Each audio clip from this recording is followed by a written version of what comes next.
मुसलमान का ईमान है तो वो मुसलमान है।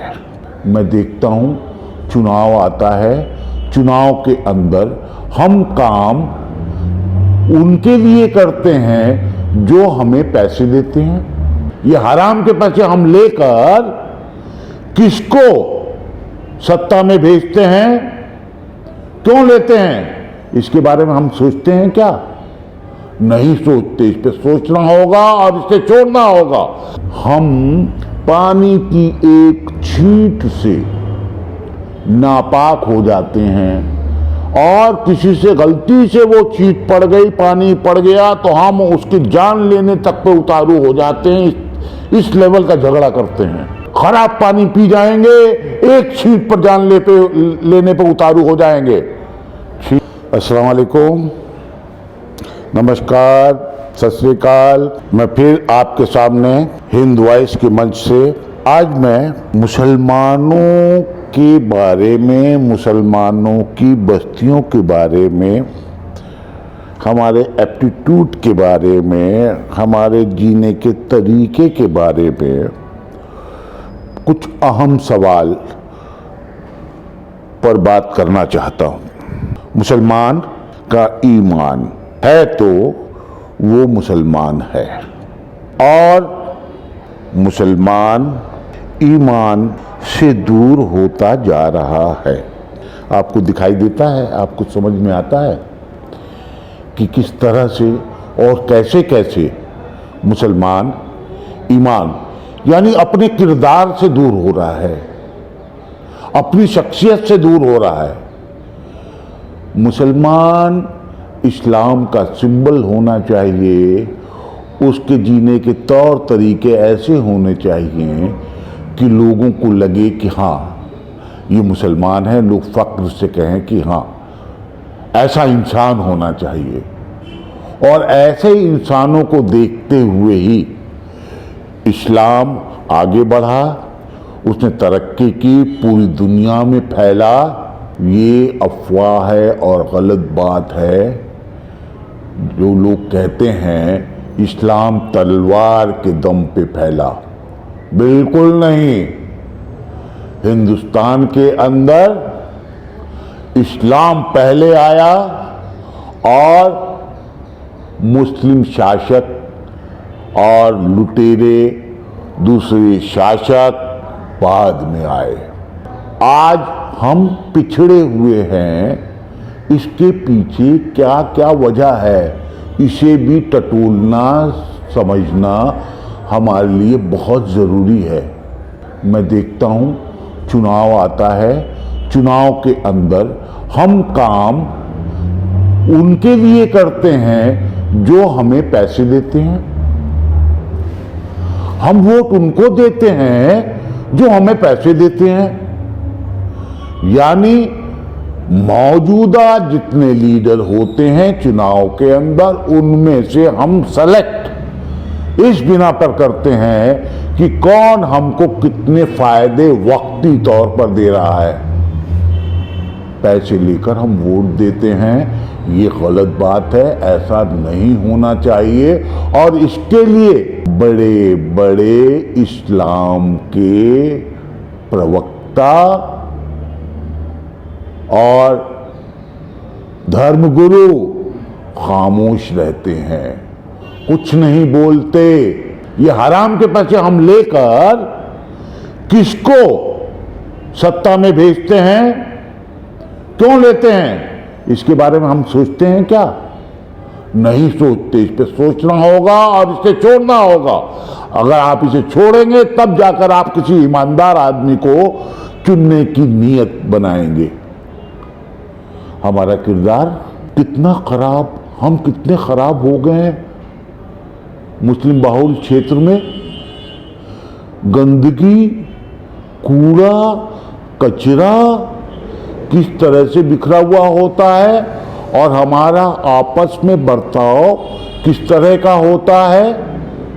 लोग जाते ही मुस्लिम मोहल्लों में समझ जाते हैं कि मुस्लिम मोहल्ला शुरू हो गया। क्यों भाई?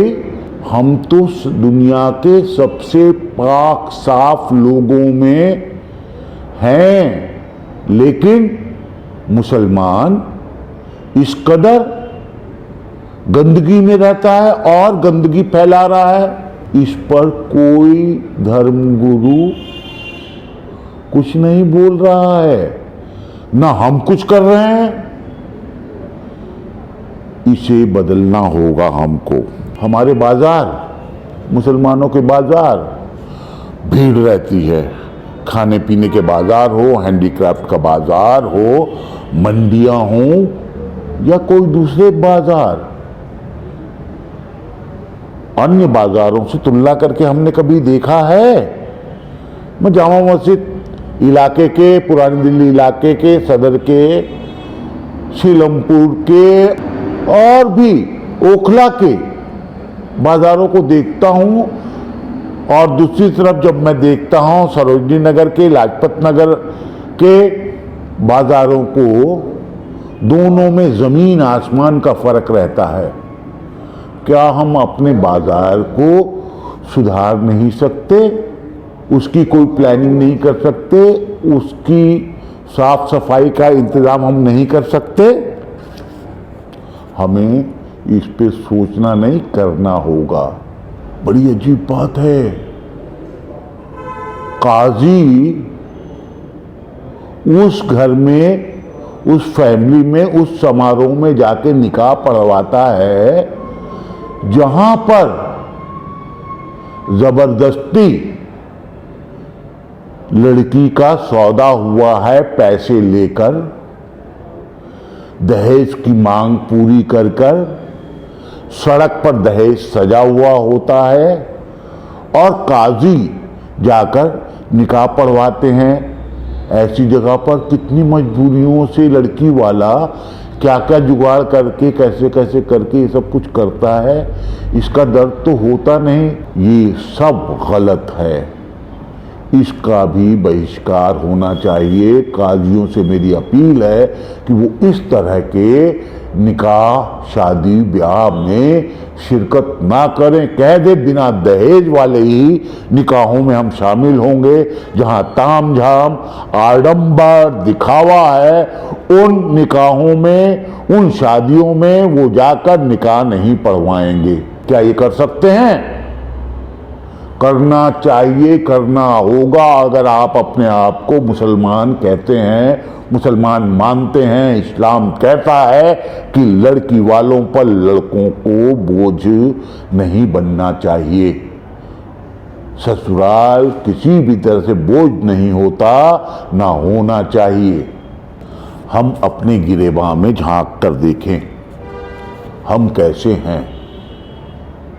मस्जिदों की हालत देख लीजिए, हर मस्जिद की कमेटियां हैं, प्रबंध कमेटियां हैं, उसके सदर हैं, उसका संचालन होता है। आपको मालूम है इमामों को उस मस्जिद से कितनी तनख्वाह मिलती है? एक ड्राइवर को जितनी तनख्वाह मिलती है उतनी भी नहीं मिलती है। कहीं 3,000, कहीं 4,000, कहीं 5,000, कहीं 6,000। 6,000 में दिल्ली जैसे शहर में किसी का गुजारा चलता है क्या? बताइए, चल सकता है क्या? आप अपने इमामों से नौकरों जैसा, माफ कीजिएगा, नौकरों जैसा बर्ताव करते हैं। 4-4 मंजिल की मस्जिदें, उसकी साफ सफाई, देखभाल, रख रखाव सब उसको करना पड़ता है। आप उसको देते क्या हैं? शादीशुदा नौजवान इमाम है, आप उसको कितनी छुट्टियां देते हैं? कितनी छुट्टियां देते हैं आप उनको? बहुत मजबूरी में 2-4-6 महीने में कुछ दिन के लिए उसको घर जाने की छुट्टी होती है। क्यों भाई? उसकी नेचुरल डिजायर्स नहीं है क्या? इस्लाम इसके बारे में बहुत साफ साफ कहता है, लेकिन आप नहीं उसका पालन कर रहे हैं, उसको नहीं मान रहे हैं। आपको इसे मानना होगा, मानना चाहिए। हालत में देखता हूं कि ख़ास करके मगरिब की अजान के बाद होने वाली नमाज के बाद मैंने बचपने में देखा, तमाम मस्जिदों में देखा, बनारस से लेकर दिल्ली तक लाइन लगी रहती औरतों की अपने बच्चों को गोद में लेकर फूंक में दम करवाने के लिए, शफकत का हाथ फिरवाने के लिए। क्या वजह है? वो लाइन, लोगों का आना, दुआएं लेना, दम करवाना कमतर कैसे होता जा रहा है। कहीं ना कहीं हमारे पर्सनालिटी, मुसलमान की पर्सनालिटी, किरदार में फ़र्क आया है। इसलिए लोग मस्जिदों के पास फूक लगवाने, दम करवाने अब आने कम हो गए हैं। क्यों? आप एक बात और बताइए, आपका बराबर का जो मोहल्ला है, आगे पीछे और गैर मुस्लिम लोग जहां रहते हैं, आप कितनी बार उनके साथ बैठकर, शादी ब्याह वगैरह छोड़िए कि दोस्तों को बुला लिया, अलग से बैठकर एक दूसरे के साथ खाना पीना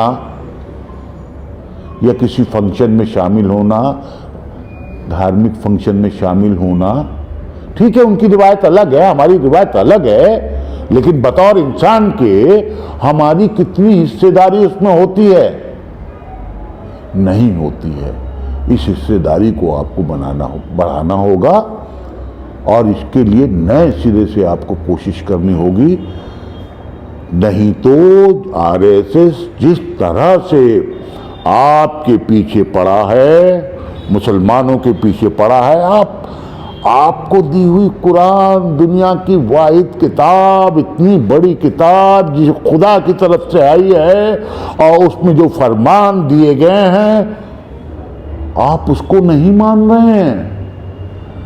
मैं देखता हूं जमात वालों को सिर्फ नमाज की बात करते हैं कि आइए आइए मस्जिद आइए, मस्जिद आइए। मस्जिद के आसपास जो गंदगी है, मस्जिद के आसपास और मोहल्लों में जो हालात हैं, जिस तरह की नशाखोरी बढ़ रही है, हर घर परेशान हो गया नशाखोरी से, इसके खिलाफ कोई आवाज नहीं उठ रही, कोई समझाना बुझाना नहीं हो रहा है। हम पानी की एक छींट से नापाक हो जाते हैं और किसी से गलती से वो छींट पड़ गई, पानी पड़ गया, तो हम उसकी जान लेने तक पे उतारू हो जाते हैं। इस लेवल का झगड़ा करते हैं। सीवर मिला पानी नलों में आता है, सीवर का पानी घर में भर जाता है, सीवर का पानी गलियों में तैरता रहता है और आप उसके लिए आवाज नहीं उठाते, सरकार के खिलाफ नहीं खड़े होते, एडमिनिस्ट्रेशन के खिलाफ नहीं खड़े होते। क्यों भाई? आपका हक है कि आप मांग करें, आप सरकार, एडमिनिस्ट्रेशन, नगर निगम, नगर पालिका, पंचायतों से कहें ये हमारा हक है और इसको आप पूरा करें।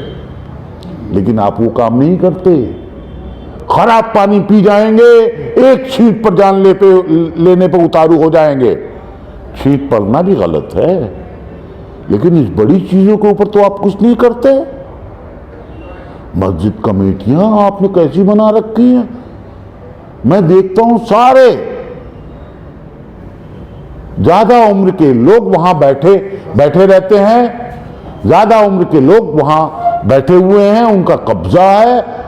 मॉडर्न एजुकेशन वाले नौजवानों को उसमें शामिल नहीं किया गया। ये किया जाना चाहिए। तू खुद तो बदल, तू खुद तो बदल, तब ये जमाना बदलेगा। जय हिंद।